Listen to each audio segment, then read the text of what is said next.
자, 이 시간에는 우리가 사이버 피지컬 시스템에서 가장 널리 많이 사용되고 있는 포멀 어프로치에 대해서 생각해 보겠습니다. 우리가 지금까지 소프트웨어 개발론을 공부하면서 어떤 프로세스에 의해서 시스템을 개발하는 것에 대한 패러다임을 공부했는데요. 또 그 패러다임 내에서 각 프로세서 내에서 다양한 테크닉들이 존재했습니다.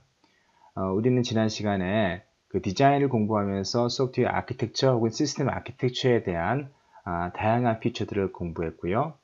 이제 우리가 디자인에 있어서 특히 사이버 피지컬 시스템을 우리가 개발을 할 때 반드시 어떠한 세이프티나 아니면 릴라빌리티와 같은 아주 크리티컬한 프로퍼티를 우리가 개런티하기 위해서, 보증하기 위해서 우리가 특수한 아주 잘 발달된 아주 리거러스한 엄격한 개발 방법론이 필요합니다.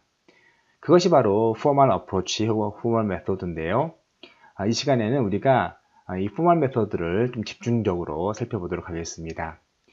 물론 우리가 그 소프트웨어를 개발할 때 항상 포멀 메소드를 사용할 필요가 있는 것은 결코 아닙니다. 여러분께서 아주 단순한 시스템 혹은 앱 개발 같은 거 그런 것들이라면 이런 포멀 어프로치가 아마 부담스럽거나 비용이 많이 드는 그러한 어프로치일 수 있습니다. 하지만 최근에 이를테면 자율주행 시스템이라든가 아니면 메디컬 디바이스 그런 것들이 모두 소프트웨어 베이스드로 만들어지죠. 그러한 소프트웨어, 그러한 시스템이라면 보통 우리가 사이버 피지컬 시스템, 또 세이프티 크리티컬 시스템, 또한 릴라빌리티가 매우 중요한 디펜더블 시스템이라고 부르는데 그러한 시스템을 개발할 때에는 반드시 포멀 어프로치가 들어가지 않고서는 그 안전성 혹은 신뢰성을 보증할 수가 없습니다. 따라서 최근에 많은 그 국제 표준에서는 이 포멀 어프로치를 하나의 기본 어프로치로, 기본 메소드로 사용하고 있습니다. 따라서 여러분께서 이러한 테크닉을 봐두시고 익혀두신다고 하면 여러분께서 여러분의 그 엔지니어링 능력 또 엔지니어로서의 값어치를 훨씬 늘릴 수 있는 폭넓게 늘릴 수 있는 그러한 그 어프로치라고 생각합니다. 그러한 테크닉이라고 생각합니다. 그래서 이번 학기에 여러분과 함께 이 부분을 좀 더 자세히 들여다보도록 하겠습니다. 자, 이 강의는 크게 세 파트로 나눠질 것입니다. 자, 오늘은 주로 포멀 어프로치에 대한 소개를 해드릴 것이고요. 또 포멀 어프로치의 기본이 되는 로직 시스템에 대해서 파트 2에서 말씀드리겠습니다.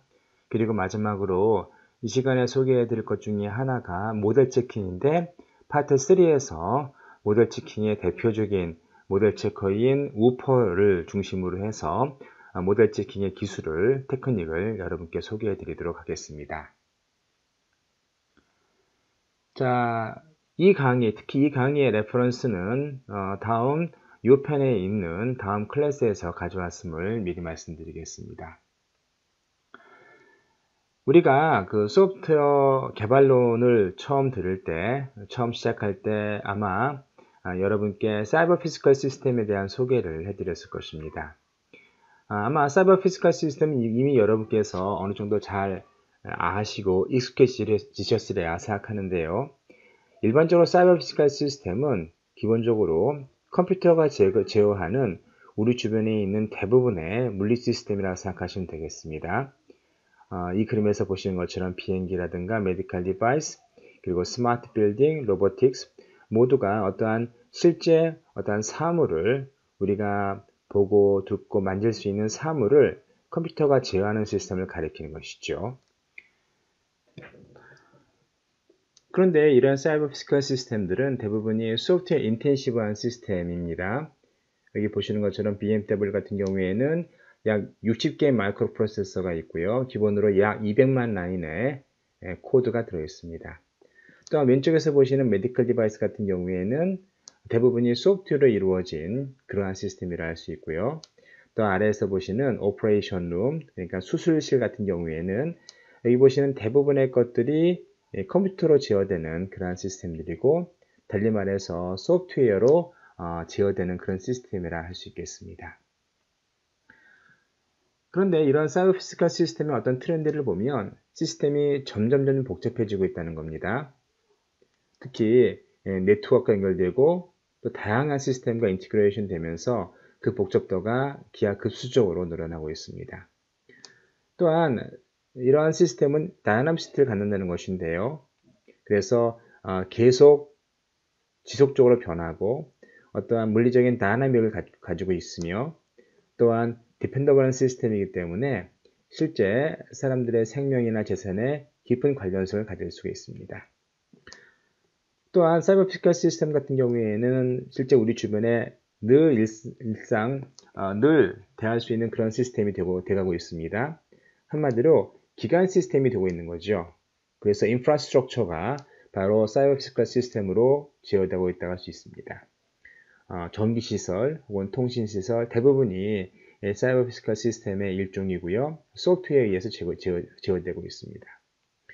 자, 이러한 시스템의 특징을 보면 24시간 7일 7시간 그러니까 365일 계속 돌아가야 되고요. 또 100% 릴라이빌리티가 보장이 되어야 되고 또 100% 커넥티비티 다시 말해서 지속적인 연결성을 제공해 줘야 된다는 그런 얘기가 되겠습니다. 또한 즉시 어떤 리스폰스가 주어져야 되죠. 이를테면 자동차에서 여러분께서 브레이크를 밟았으면 즉시 몇 밀리세컨드 내에 어떤 반응이 일어나지 않으면 반드시 사고로 이어질 수밖에 없는 것이죠. 또한 사람과 그리고 시스템이 아주 밀접하게 연결돼서 함께 인터오퍼레이터블한 다시 말해서 상호 작용하는 그러한 시스템이 사이버 피지컬 시스템의 트렌드를 알 수 있겠습니다. 그런데 이런 CPS에서의 가장 큰 문제는 이 그림에서 보시는 것처럼 다양한 사고가 유발된다는 것입니다.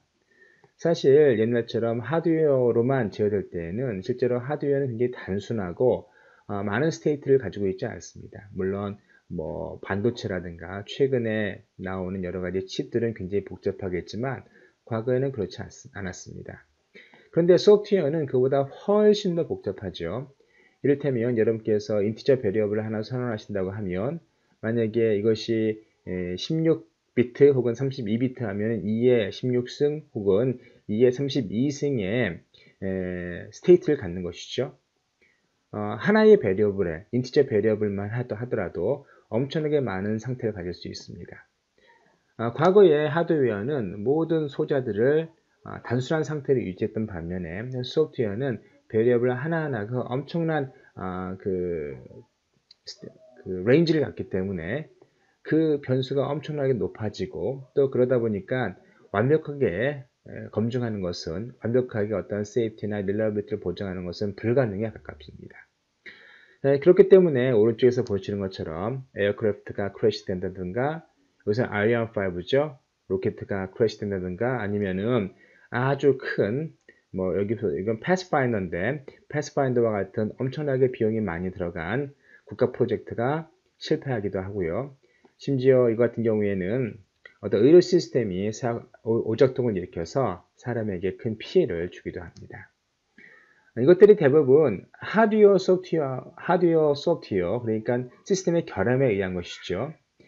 최근에는 이러한 것들이 대부분 소프트웨어 에러라고 사람들이 믿고 있습니다. 또 다른 트렌드는 바로 AI입니다. 여기 그림에서 보시는 것처럼 다양한 시스템들이 현재 딥 뉴럴 네트워크와 같은 AI로 만들어지고 있습니다. 자율주행이라든가 아니면 드론 비행이라든가 아니면 로봇이라든가 이런 것들이 모두 뭐 강화학습이라든가 아니면 CNN, RNN과 같은 그런 딥 뉴럴 네트워크로 만들어지고 있습니다. 최근에는 reinforcement learning, 강화학습을 통해서 실제로 제어하는 시스템을 만들려고 하고 있죠. 그래서 과거에 실제로 사람이 알고리즘을 통해서 만들지 못하던 그러한 복잡하고 그리고 복잡하고 또 사람이 추측하지 못하는 개수하지 못하는 그러한 비헤이비어까지 이 시스템이 감당할 수 있게끔 합니다. 그것이 현재 딥 뉴럴 네트워크의 방향이기도 합니다. 하지만 그러한 AI 역시 여기 보시는 것처럼 unsafe하다고 할 수밖에 없습니다. 최근에 자율주행 자동차의 사고가 꽤 많이 일어났습니다. 이를테면 테슬라 사고라든가 아니면은 뭐 우버와 같은 사고가 바로 대표적인 예를 할 수 있겠고요. 테슬라 같은 경우에는 이렇게 자동차가 가는데 트레일러를 추돌하게 됩니다. 근데 트레일러의 이 몸체 색깔이 흰색이었다고 해요.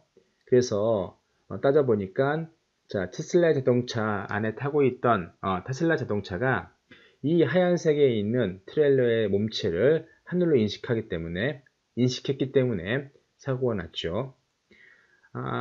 다양스럽게도 테슬라 같은 경우에는 자, 원래 원칙을 이것이 반드시 드라이버는 전방을 주시하고 있고 또 핸들에서 손을 떼지 말아야 된다라는 어떤 단서 조항을 달았기 때문에 테슬라가 입은 피해는 그리 크지 않습니다. 하지만 반대급부로 실제로 드라이버 같은 경우에는 목숨을 잃었습니다. 시스템을 믿었고 또 테슬라가 만든 소프트웨어를 믿었기 때문에 그런 사고에서 목숨을 잃은 케이스가 되는 것이죠. 앞으로 이렇게 AI 소프트웨어에 의한 사고는 날이 갈수록 증가할 겁니다. 그리고 AI는 사실은 여러분께서 생각하시는 것처럼 완벽하지가 않습니다. 기본적으로 AI는 데이터에 기반한 어떤 알고리즘을 개발하는 방법이죠. 데이터를 많이 주면 어떤 머신러닝 테크닉에 의해서 알고리즘이 만들어지는 그런 식입니다. 그런데 우리가 세상에는 모든 데이터를 모을 수도 없고요. 또 그런 데이터는 모은다 하더라도 불완전하거나 아니면 incomplete 합니다. 따라서 우리가 AI만 가지고는 완벽한 시스템을 만드는 것은 불가능합니다. 따라서 AI로 된 소프트웨어든 아니면 소프트웨어 오리엔티된 사이버 피지컬 시스템이든 소프트웨어를 보다 리거러스하게 개발해서 세이프티나 아니면 릴라비리티를 보장할 수 있는 또 임프루브 할 수 있는 어떤 소프트웨어 개발 방법론이 필요한 것이죠. 또한 보다 리거러스한 소프트웨어 개발 방법론이 필요한 이유는 소프트웨어 개발 비용 때문입니다. 지금 여기서 보시는 이 슬라이드에서 보시는 것은 우리가 이 수업 초기에 배운 소프트웨어 개발 프로세스 중에 워터풀 모델이죠. 이 워터풀 모델은 사실은 굉장히 비효율적인 모델임에도 불구하고 여전히 많은 사람들이 쓸 수밖에 없는 필연적인 이유가 있습니다. 이를테면 여러분께서 뭐 자동차 시스템이라든가 아니면 원자력 발전소 시스템 아니면 전력 발전 시스템 이런 것들은 실제로 사람들의 생명이나 아니면 재산과 밀접한 관련을 가지고 있습니다. 따라서 한 번이라도 잘못된 비헤이비어나 아니면 어떠한 심각한 페일류를 가져올 경우라면 사람들의 생명이나 재산에 치명적인 어떠한 피해를 줄 수 있죠. 그래서 그러한 시스템 같은 경우에는 이런 식으로 한 단계 한 단계 철저한 검증과 또 테스팅을 거쳐서 한 단계 한 단계 진화하는 그러한 워터풀 모델을 사용할 수밖에 없습니다. 자, 그런데 이런 워터풀 모델을 사용할 경우 우리가 앞에서 개발 비용이 이런 식으로 늘어나게 되는데요. 리퀘어먼트를 개발할 때보다 또 디자인이나 임플리멘테이션 할 때보다 테스팅 비용이 굉장히 많이 늘어난다는 겁니다. 특히 이 그림에서 보시면요. 이것은 코딩의 예인데 이를테면 우리가 어떤 유닛 테스트 이전에 초기 단계에서 코딩해서 어떤 오류를 픽싱 하는데 드는 비용이 1이라고 따지면 이것이 펑셔널 테스트를 거쳐 시스템 테스트를 거쳐 릴리즈 되면 그 비용이 640배 는다고 되어 있습니다. 그러니까 우리가 앞 단계에서 어떤 오류를 잡아서 시스템을 개발할 때 그리고 그때의 어떠한 디펙트를 픽싱하는 비용이 뒤로 갈수록은 기하급수적으로 늘어나는 것이죠. 자, 이 그림에서 봐도 비슷합니다. 여기 보시면 올드 모델이 나오죠. 앞에 리퀘어먼트 단계나 디자인 단계에서 이 올드 모델은 거의 비용이 들어가지 않지만 뒤로 갈수록 엄청난 기하급수적인 비용의 증가가 일어납니다. 그 이유는 리퀘어먼트나 디자인에서 상당한 오류가 발견이 리퀘어먼트나 아닌 디자인 단계에서 그러한 오류를 충분히 픽싱하지 않았기 때문에 테스팅이나 아니면 임플리메이션 단계, 아니면 시스템 인티그레이션이나 아니면 릴리즈 단계에서 엄청난 오류들이, 엄청난 비용을 요구하는 오류들이 발생하는 겁니다. 그래서 이러한 모델이 만들어지는 것이죠. 이러한 결과가 나오는 것이죠. 하지만 리퀘어먼트 단계나 아니면 디자인 단계에서 철저한 검증과 또 테스팅을 거쳐서 개발한 새로운 모델 같은 경우에는 뒤로 갈수록 그 비용이 작아진다는 것입니다. 이것이 매우 중요한 사실인데요. 이것이 2001년에 이미 보고되었고요. 따라서 우리가 이 단계에서 requirement나 디자인 단계에서 사용할 만한 어떠한 아주 리그러스한 방법을 사용한다고 하면 소프트웨어 비용, 개발 비용이 훨씬 줄어들 수 있다는 얘기가 되겠습니다. 따라서 그러한 비용을 줄이기 위해서 리퀘어먼트 단계나 디자인 단계에서 보다 철저한 검증을 하자는 것이죠. 그래서 개발된 것이 모델 베이스 디벨롭먼트입니다.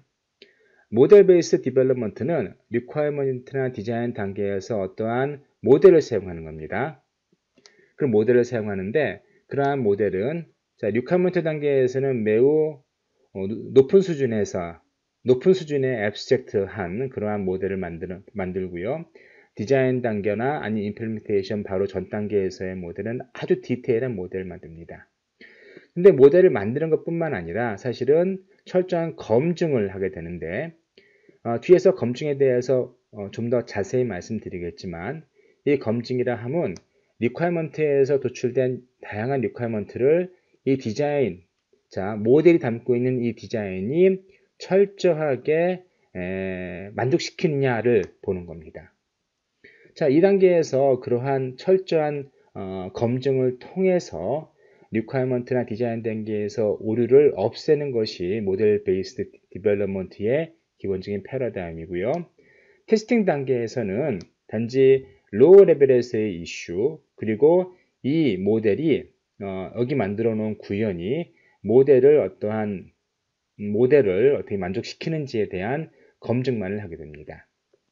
보통 2단계에서 하는 테스팅을 validation, 확인이라고 부르고요. 또 이 verification, 이 verify를 보통 검증이라고 하는데 어떤 책에서는 좀 다르게 이야기도 하는데 뒤에서 그 차이를 좀 말씀드리도록 하겠습니다. 어쨌든 모델 베이스드 디벨롭먼트는 우리가 어떤 모델을 만들어서 그 모델을 철저히 검증한 다음에 그 모델에 기반해서 실제 구현을 하는 것을 말하는 것이죠. 그렇게 함으로써 리퀘어먼트 단계나 디자인 단계에서 생길 수 있는 많은 오류를 없앨 수 있었고요. 또 그럼에 따라서 실제 개발 비용이 상당히 많이 줄어들게 됩니다. 그것이 바로 모델 베이스드 디벨롭먼트의 최강점이라 할 수 있겠습니다. 여러분께서 수업 시간에 매틀랩을 공부하실 텐데요. 매틀랩이 기본적으로 이 모델 베이스드 디벨롭먼트 패러다임을 충실하게 따르는 그러한 툴이라 할 수 있겠습니다. 기본적으로 매틀랩 같은 경우에는 시뮬레이션 툴이죠. 어떤 구현을 위해서 만들어 놓은 툴은 아닙니다. 그러나 최근에는 구현을 위해서 상당한 코드 제너레이터가 들어있고요. 또 그 매틀랩 같은 경우에는 시뮬레이션 뿐만 아니라 모델이나 아니면 리퀘어먼트를 검증할 수 있는 다양한 테크닉을 숨겨 놓았습니다. 그런 것들로 인해서 최근에 많은 사람들이 아주 세이프티 크리티컬한 시스템, 비행기와 같은 시스템에도 매틀랩을 적용시키고 있는 것이죠. 자, 앞에서 얘기한 모델 베이스드 디벨롭먼트의 디자인 프로세스를 조금 더 들여다보면 다음과 같습니다. 우선 주어진 리퀘어먼트를 우리가 뭐 하는가 하면 디자인을 하죠. 디자인을 한 다음에 디자인에 대한 분석을 하게 되는데, 리퀘어먼트란 여기 나온 것처럼 어떤 시스템이 무엇을 해야 되는지에 관한 어떠한 명세입니다. 어떠한 기능인지 또 어떠한 비기능적인 요구사항을 가지고 있는지 무엇을 기록하는 것이죠. 근데 디자인은 그 각각의 무엇을 어떻게 그 일을 수행할 것인가 라는 겁니다. 다시 말해서 이러한 what을 어떻게 구현할 것인지, 어떻게 수행할 것인지에 관한 얘기가 되는 것이죠. 그래서 requirement는 뭐 시스템이나 아니면은 뭐 하드웨어나 소프트웨어에 관한 얘기를 거의 하지 않죠. 디자인은 그것을 어떻게 구현하는가를 얘기하기 때문에 굉장히 디테일할 수도 있고 아니면 스페시픽할 수도 있습니다. 자, 여기에서 자, 디자인의 어널리시스라는 건 무엇을 얘기하는가 하면 여기 보시는 것처럼 why, how, means what입니다. 도대체 디자인이 어떤 이유로 인해서 어떤 이유로 what을 만족시키는가를 보이는 겁니다. 달리 말하면 자, 우리가 어널리시스를 해서 디자인 어널리시스 했으면 무엇이 나오는가 하면 어떠한 에비던스, 프루프가 나오는데 그 에비던스나 프루프는 자, 리퀘어먼트의 각각의 어떠한 기능적인, 비기능적인 요구사항을 디자인이 어떻게 만족시키는지에 관한 증거가 되는 것이죠. 자, 그런 것들의 증거가 충분치 않다면 어떡합니까? 다시 디자인을 하게 되겠죠? 그래서 디자인을 픽싱하고 또 디자인을 보강할 겁니다. 만약에 그런 에비던스가 충분해서 이제 사람들이 지금 내가 디자인한 것은 리퀘어먼트를 충분히 반영하고 있네 라는 확신이 들면 실제로 구현하게 됩니다. 자, 이것이 기본적으로 모델 베이스드 디벨롭먼트의 디자인 프로세서가 되는 것이고요. 여기서 requirement와 디자인을 꼭 알아두시기 바랍니다. 그 의미 그리고 어널리시스가 무엇을 의미하는지를 다시 한번 되새겨 보시기 바랍니다. 그런데 여러분께서 실제로 requirement를 우리가 가지고 있다고 가정을 하고 디자인을 하다 보면 다양한 제약 조건으로 인해서 어떤 requirement는 개발이 불가능하거나 이번 단계에서는 개발을 못할 수도 있습니다. 따라서 일반적으로 우리가 requirement에서 요구하는 것은 이만큼이라고 얘기를 하면 디자인에서 실제로 개발하는 것은 이 정도로 작아질 수밖에 없습니다. 더 커지진 않죠. 또한 좀 더 스페시픽해집니다.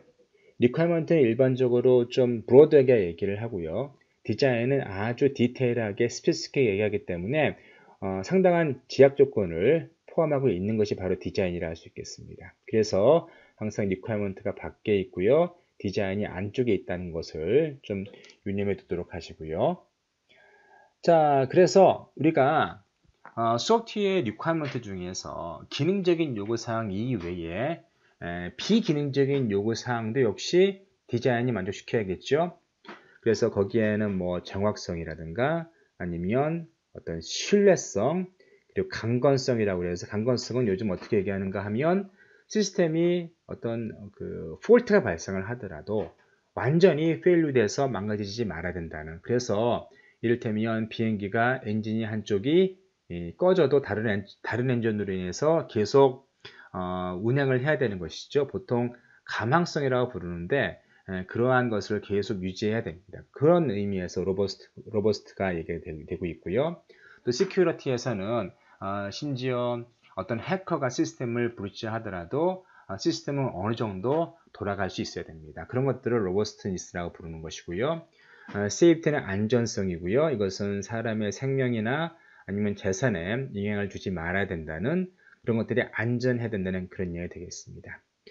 시큐리티나 또는 퍼포먼스 속도적인 측면 그리고 프로덕티비티 아니면 메인터너빌리티, 뭐 포터빌리티, 인터오퍼러빌리티 이런 것 등등이 모두 어떤 소프트웨어의 non-functional 비기능적인 요구사항입니다. 자, 우리가 소프트웨어를 개발할 때 이러한 모든 비기능적인 요구사항을 다 만족시키면서 개발해야만 되는 것이죠. 그래서 우리가 지난 시간에 살펴본 소프트웨어 아키텍처에서는 우리가 아키텍처를 설계할 때 이러한 비기능적인 요구사항이 있다면 그 비기능적인 요구사항을 어떻게 구현할 것인지에 대한 어떤 설계가 아키텍처 레벨에도 포함이 되어야 됩니다. 사실은 이런 것들이 모두 비용과 관련이 있습니다. 그래서 일반적으로 소프트웨어 아키텍처 모델에서는 이러한 비기능적인 어떤 퀄리티 오브 서비스, 어떠한 품질을 비즈니스, 어떠한 비용과 관련해서 어떻게 우리가 밸런스를 유지할 것인가 라는 것이 사실은 소프트웨어 아키텍처의 어떠한 하나의 패러다임이라 볼 수 있겠습니다. 하나 중요한 철학이라 볼 수 있겠죠. 어쨌든 우리가 시스템을 개발하는 데 있어서 단지 기능적인 요구사항 뿐만 아니라 여기 보시는 비기능적인 요구사항을 디자인이 만족시켜야 하고요. 실제로 임플리멘테이션을 할 때, 테스팅을 할 때 단지 기능적인 요구사항뿐만 아니라 이러한 비기능적인 요구사항도 실제로 테스팅하게 됩니다. 자, 그래서 우리가 어떤 베리피케이션과 밸리데이션을 계속 반복하게 되는데요. 여기 베리피케이션과 밸리데이션을 좀 더 정확하게 정의해 보도록 합시다. 한국어로는 이 베리피케이션을 검증이라고 하고 있고요. 이 밸리데이션을 확인이라고 얘기를 합니다.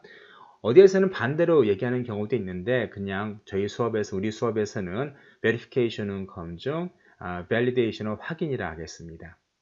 자, verification은 시스템을 올바로 만들고 있느냐라는 것이죠. 그래서 are we building the product right? 무슨 말인가? 올바른 방향으로 올바르게 시스템을 개발하고 있느냐라는 겁니다. 어떤 프로세스 관점에서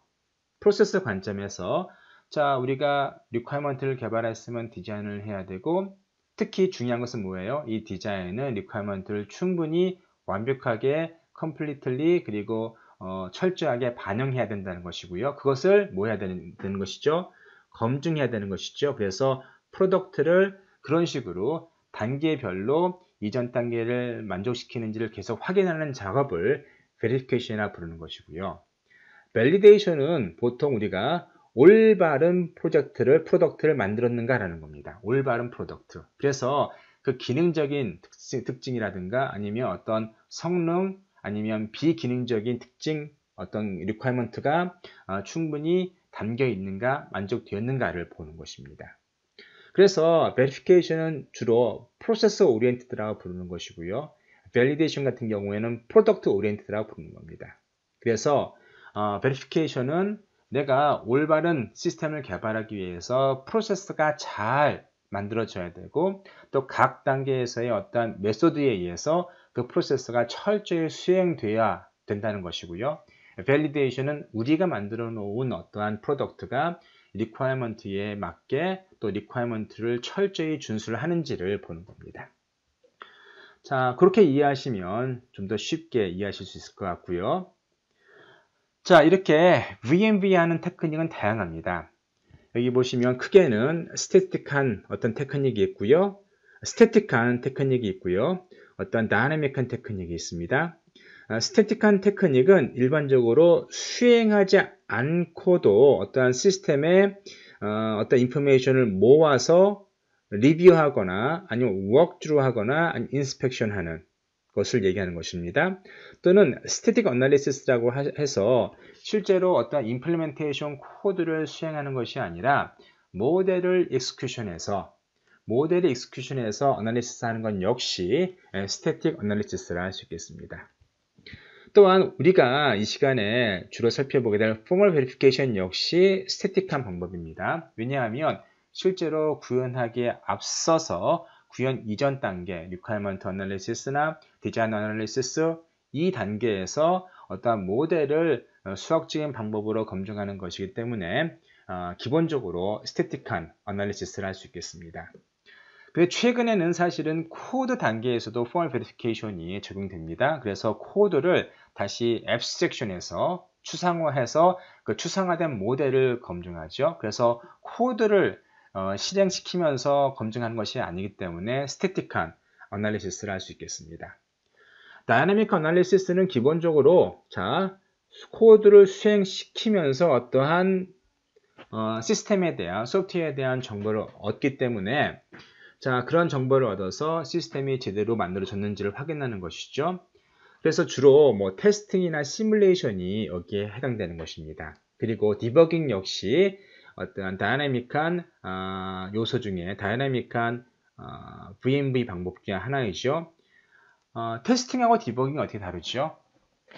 디버깅은 일반적으로 우리가 실제로 문제점을 고치는 겁니다. 고치는 거죠. 그런데 테스팅은 문제점이 있는가를 확인하는 겁니다. 사실 테스팅을 하게 되면 어떠한 문제가 있다는 것을 우리는 알 수 있죠. 하지만 그 문제가 어디서 발생하는지는 찾는 것이 그렇게 쉽지 않습니다. 따라서 테스팅 기법이 따로 있고요. 다시 말해서 어떠한 문제가 있는지를 확인하는 테스트 코드 혹은 테스트 벡터를 만드는 것이 테스팅에서의 가장 중요한 테크닉이 되겠고요. 그래서 그러한 좋은 테크닉은 시스템에 있는 어떤 문제를 빠른 시간 내에 확실히 드러내주는 것, 이것이 좋은 테스팅 기법의 장점, 좋은 테스팅 기법이라 할 수 있습니다.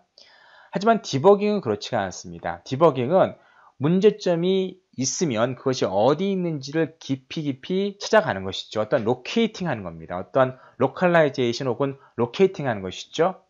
찾은 다음에 어떻게 합니까? 어떻게 픽싱할 수 있는지를 찾는 것이 바로 디버깅입니다. 뭐 어떤 코드를 그냥 한 줄만 고쳐도 될 수 있는 경우도 있겠고요. 아니면 전체 프로그램을 다시 짜야 되는 수도 생기는 것이죠. 그래서 디버깅은 단지 어떠한 버그를 찾는 것 그 이상을 의미할 수 있습니다. 또 다이나믹한 V&V 방법 중에 런타임 베리피케이션이 있는데요.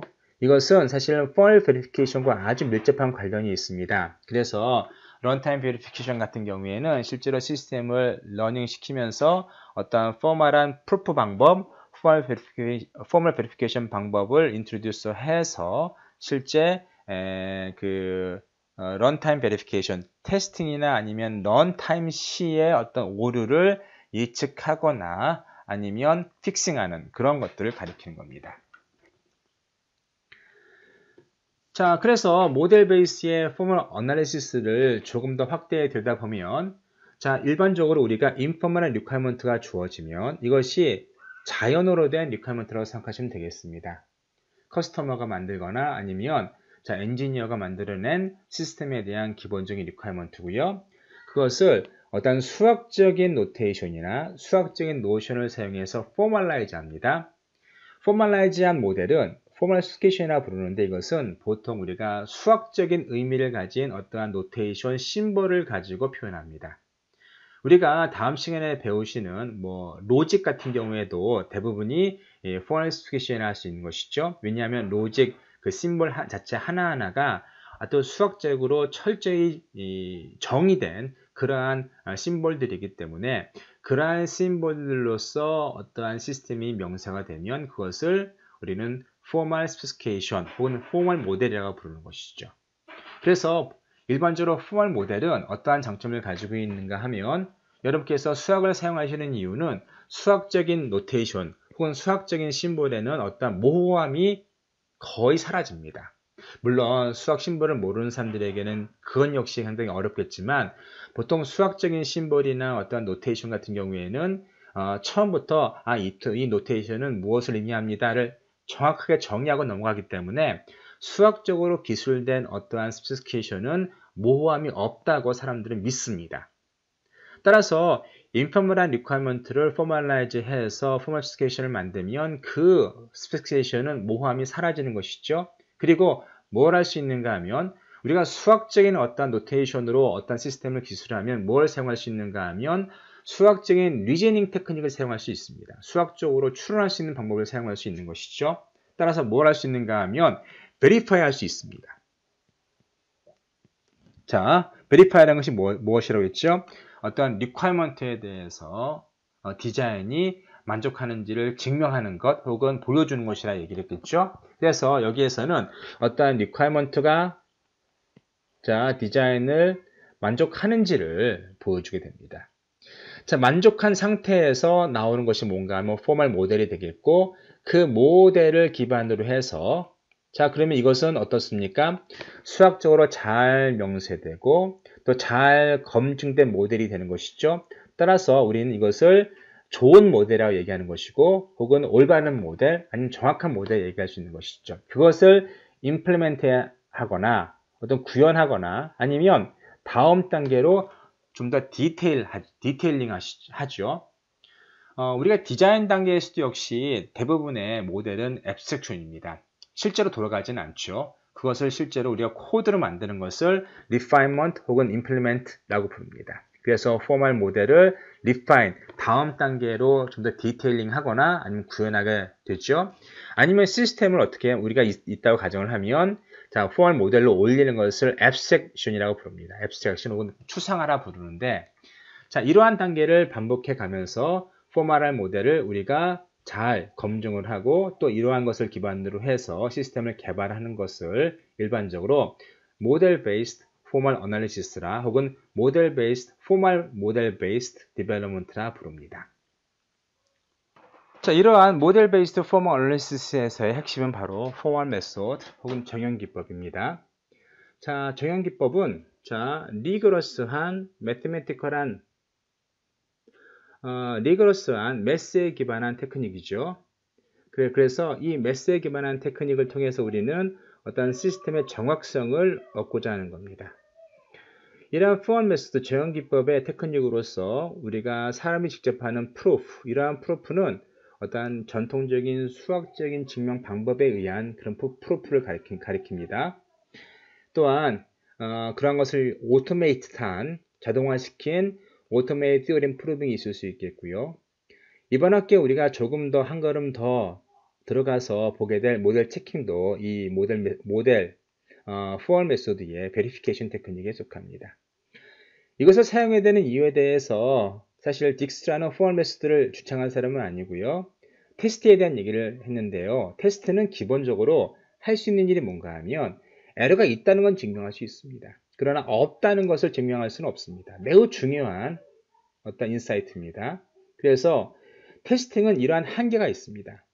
따라서 테스터들은 뭘 해야 되는가 하면 테스팅 프로세스를 오토메이트 할 뿐만 아니라 다른 테크닉을 사용해서라도 에러를 잡아내야 되는 것이 테스터가 해야 할 일이 되는 것이죠.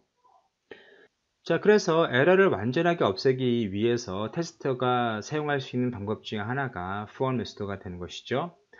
자, 포멀 메소드는 테스팅과 함께 서로 보완 관계에 있는 관계로서 현재 사람들이 가장 관심을 많이 두고 있는 그러한 검증 기법 또는 개발 기법 중에 하나입니다.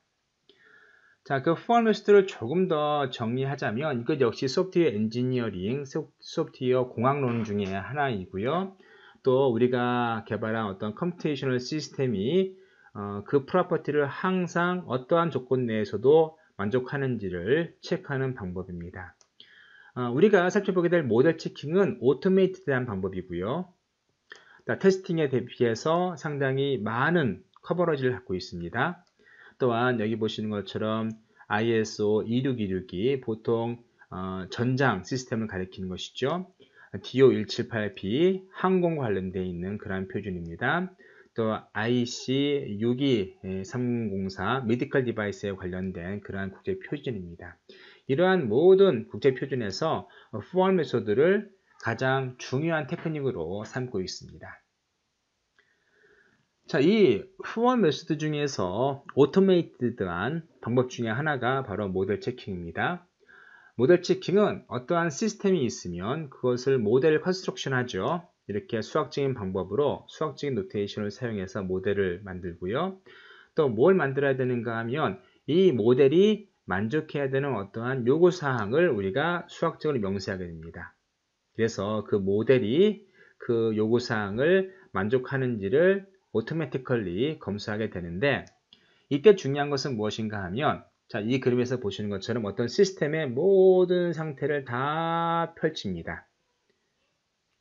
보통 execution graph 혹은 실행 그래프라고 불리는 이 그래프를 통해서 보통 이러한 그래프는 state machine 혹은 state 모델을 만들어집니다. 여기 보면 유한 상태 모델이라고 되어 있죠. final state 모델이라고 되어 있는데 이러한 모델을 통해서 모든 실행 가능한 모든 경우의 수를 다 펼치게 되겠죠.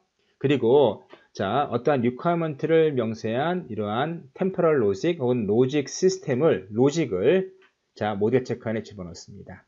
그리고 모델 체크는 여기에 있는 모든 상태를 일일이 뒤지면서 모든 상태 일일이 뒤지면서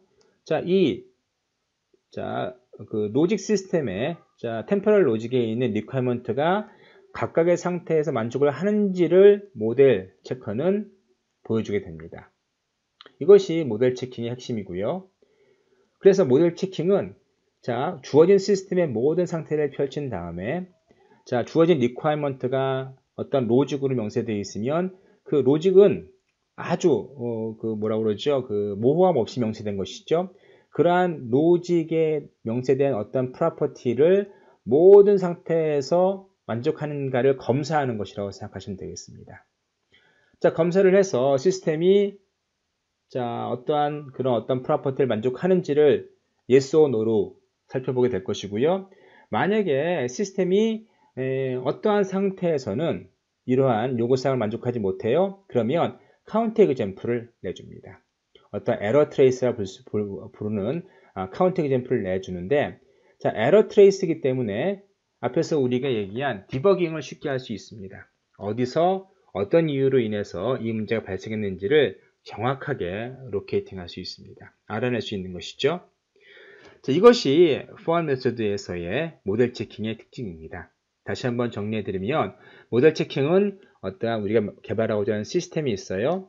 시스템을 어떠한 모델을 만들죠. 이를테면 Final State 모델과 같은 그러한 모델을 만듭니다. 이 Final State 모델은 어떠한 시스템을 이런 식으로 쫙 펼칠 수가 있습니다. 그리고 시스템의 리퀘어먼트를 어떤 템포럴 로직 형태로 바꾼 다음에 모델 체크는 이 파이널 스테이트 모델에 있는 모든 상태를 검사해서 뭐 하는가 하면은 어떠한 이 템포럴 로직에 들어있는 리퀘어먼트가 만족하는지를 계속 확인하게 되죠. 만약에 확인해서 만족하지 않으면 카운트 example을 내서 에러를 트레이스할 수 있게 해줍니다. 자, 아주 효과적이고 또 사람들한테 매력적인 그러한 툴이 되겠죠. 현재 모델 체킹은 아주 단순한 프로퍼티, 이를테면 네덜락 프리덤과 같은 그러한 프로퍼티를 검증하는 데 널리 사용되고 있고요. 어떤 시스템의 컴플리트니스나 아니면 그 코렉트니스를 증명하는 것 뿐만 아니라, 자, 사용자가 에러를 발견할 수 있게 도와주고요. 또 자신이 만든 것에 대한 어떤 컨피던스를 갖게끔 도와줍니다. 하드웨어 디자인이라든가 프로토콜 디자인, 또 인베디드 시스템 디자인에 널리 사용되고 있습니다. 테스팅이나 시뮬레이션과의 차이를 보면 테스팅이나 시뮬레이션은 어떠한 커버리지 프로블럼이 있는 것이죠. 다시 말해서 우리가 모든 케이스를 테스팅해 볼 수 없고 모든 경우의 수를 시뮬레이션해 볼 수 없습니다. 따라서 테스팅이나 시뮬레이션 같은 경우에는 우리가 한 테스팅이 어느 정도의 커버리지를 갖는다 라고 해서 어떤 신뢰성을 제공해 주죠. 하지만 모델 체킹 같은 경우에는 자, 여기 보시는 것처럼 100% 커버리지를 갖습니다. 그래서 사람들이 좀 더 많은 시간을 모델 체킹에 투자하려고 하는 것이고요. 또 많은 자본이 현재 모델 체킹에 쏟아지고 있습니다. 하지만 모델 체킹은요, 테스팅을 대체하는 수단은 아닙니다. 보완하는 수단입니다. 이 점을 꼭 알아두도록 하세요. 모델 체킹은 테스팅을 완전하게 대체할 수는 없습니다. 또한 가능하면 모델 체킹은 리퀘어먼트 단계나 디자인 단계에서 어떤 개발 초기 단계에서 사용하면 효과적이라고 사람들이 알고 있습니다. 우리가 모델 체킹을 이용해서 검증할 수 있는 시스템은요, 보시는 것처럼 어떤 커뮤니케이션 프로토콜, 어떤 디스트리뷰트 알고리즘, 이것은 컨커런트한 시스템들을 모델링하거나 패러럴 시스템들을 모델링할 때 사용하는 그럴 때 사용하는 알고리즘이 되는 것이고요. 혹은 컨트롤러, 하드웨어, 서킷, 또 패러럴 디스트리뷰트 소프트웨어, 또 리얼타임 시스템 등등을 모델링하고 또 검증하는 데 사용되고 있습니다. 하지만 모델 체킹도 단점이 있죠. 앞에서 얘기한 것처럼 모델 체킹은 어떠한 파이널 스테이트 모델로 만들어진 것을 그 익스큐션을 모두 펼치게 됩니다. 따라서 어떤 상태 폭발이라는 스테이트 익스큐션 프로블럼을 겪을 수밖에 없는데요. 이를테면 자, M1, M2라는 파이널 스테이트 모델이 있다고 가정해 봅시다. 그리고 여기에 A나 여기에 1은 어떤 상태를 이야기하는 것이고요. 그리고 그러한 상태는 어떤 트랜지션으로 이렇게 연결되어 있습니다. 그러면 여기서는 6개의 상태가 있고 여기에 4개의 상태가 있죠. 그것을 패러럴하게 컨비네이션 하면 총 12개의 스테이트가 나올 수밖에 없는 것이죠. 그리고 아래처럼 복잡하게 만들어집니다. 달리 말하면 간단한 시스템이라도 이렇게 패러럴리 컴포즈 되면은 아주 복잡한 시스템이 될 수밖에 없다는 것이고, 이렇게 상태가 기하급수적으로 늘어나게 됩니다. 따라서 이것이 바로 상태 폭발 문제인데요. 자, 이 슬라이드에서는 심플한 경우를 예를 들어서 상태 폭발을 얘기하고 있습니다. 한번 읽어보시고요. 따라서 이러한 상태 폭발을 극복하기 위해서 많은 테크닉들이 개발되고 있고요.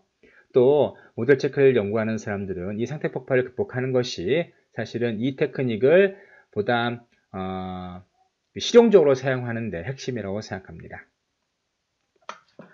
자, 오늘 말씀드린 걸 좀 정리해 보면요. 자, 기존의 어떤 컨벤셔널한 소프트웨어 라이프 사이클을 따르다 보면 사실은 테스팅에서 많은 비용이 들 수밖에 없습니다. 또한 에러를 디텍트 하는데 굉장히 한계가 있고요. 또 우리가 어떠한 에러를 어떠한 프로세서의 뒷부분에 발견하게 되면 그 비용은 기하급수적으로 늘어난다고 말씀드렸죠. 따라서 가능하면 앞부분에 어떤 개발 프로세서의 초기에 그러한 좀 더 리그러스한 테크닉을 들여서 철저히 검증하다는 것이 뭔가 하면은 모델 베이스드 디자인 혹은 디벨롭먼트가 되는 것인데요. 이것은 소프트웨어 디벨롭먼트로 하여금 가능하면 개발 초기에 문제점을 발견하게 도와주고요. 또 디자인에 대한 어떤 확신을 잘 만들어질 수 있을 거라는 확신을 갖게 합니다.